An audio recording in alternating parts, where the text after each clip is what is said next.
The project was a tender project by the province. They had this sort of dream project that was just recently designed by Omar Gandhi Architects. The final project would be such a perfect fit for what we do in our portfolio, but building the structure was a little bit of a stretch for what we tend to do. So we decided that the best approach would be to be the prime contractor and pull together a team of subcontractors to help us with the sort of superstructure and getting the big cantilever out over top of the rocks, making it that really iconic look. The town of Peggy's Cove I think it only has like 30 or 40 homes, and they receive almost 1 million people a year as a tourist destination.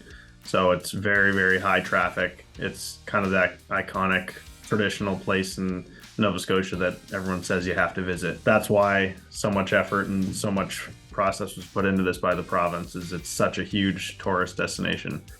As landscapers and being in the civil construction world, we're very used to breaking rock, but breaking granite on the shoreline there is next to impossible. So the very first part of the project, we were breaking through somewhere between 5 to 10 cubic meters per hour of granite rock. And then there were some days where we'd make a wheelbarrow of dust. Fighting the rock was certainly one big piece of it, and trying to do it without too much damage to the existing area around. That's why the structure is actually cantilevered out, was to limit the amount of construction to the natural landscape.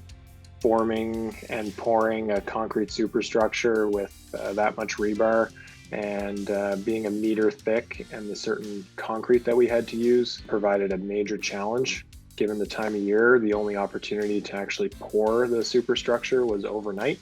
So after about 3 or so months of preparation, getting everything all set and in place, it was time for pour night. We had coordinated with the concrete supplier the exact time for batching each one of the concrete trucks and how long it would take to get them out there, finish the pour around 10 in the morning. And really after that was successful, and all the quality control and assurances came back from that, and it was totally cured enough, we were able to actually tension the cables inside. And once that was tensioned, then that's really where our crews came in and played a huge part in the project. And the most of the challenge was really over with at that time, and it was time to do the finishes.